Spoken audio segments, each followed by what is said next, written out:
আমরা এখন oxygen therapy দেব। তো অক্সিজেন থেরাপি দেওয়ার আগে রোগী যখন আমার কাছে আসলো, আমার বললো তার শ্বাসকষ্ট হচ্ছে এবং তার অস্থির লাগতেছে। তো এখন আমি তার পালস চেক করে দেখি, তার পালস অক্সিজেন লেভেল হচ্ছে 92%, যেটা 95 নর্মাল টেম্পারেচার 95 থেকে 100 থেকেও কম।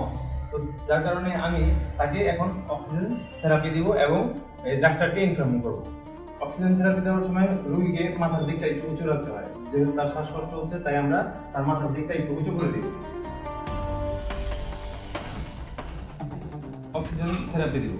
এটা হচ্ছে অক্সিজেন সিলিন্ডার, এটা হচ্ছে হিউমিডিফায়ার বোতল, এটা হচ্ছে ফ্লোমিটার, আর এটা হচ্ছে রেগুলেটর। যেহেতু আমরা নর্মাল লেভেল থেকে 90-এর মধ্যে পাইছি, তো সুতরাং আমরা 2 থেকে 5 লিটার পার মিনিটে আমরা দিব। আর যেটার জন্য 2 থেকে 5 লিটার ব্যবহার অক্সিজেন দেওয়ার জন্য আমরা নাজাল মাস্ক ইউজ করব। এবং অক্সিজেন দেওয়া অবস্থায় আমরা পালস অক্সিমিটারে দেখব যে তার অক্সিজেন লেভেল আস্তে আস্তে বাড়তেছে কিনা, আর আমরা সাথে সাথে ডাক্তারকেও ইনফর্ম করব। অক্সিজেন লেভেল যদি আরো কমে যায়, এটাও ডাক্তারকে ইনফর্ম করব, আর যদি বাড়ে বা করে ভালোর দিকে যায়, এটাও ডাক্তারকে ইনফর্ম করব। এরপর আমরা রোগীর অবস্থা জিজ্ঞাসা করব যে তার মুখ শুকনা হয়ে যাচ্ছে কিনা, বা তার খারাপ লাগতেছে কিনা, বা অবস্থা কিরকম কি আছে বিষয়।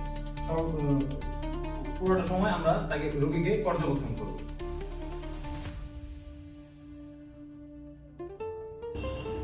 হ্যান্ড গ্লাভস পরার পরে আমরা, এটা হচ্ছে রাবার শিট, যেটা আমরা রোগীর যেখানে আমরা ড্রেসিং করব তার নিচে দিব, যেন ময়লা আবর্জনা তার শরীরে বা বেডে না পড়ে। সেলাই করার আগে আমরা রোগীর যে জায়গাটা কেটে গেছে বা ক্ষত স্থান, সেই জায়গাটায় একটু লোকাল অ্যানেস্থেসিয়া দিয়ে সেই জায়গাটা অবশ করে নেব। আমরা সেই জায়গাটায় লোকাল অ্যানেস্থেসিয়া ব্যবহার করব।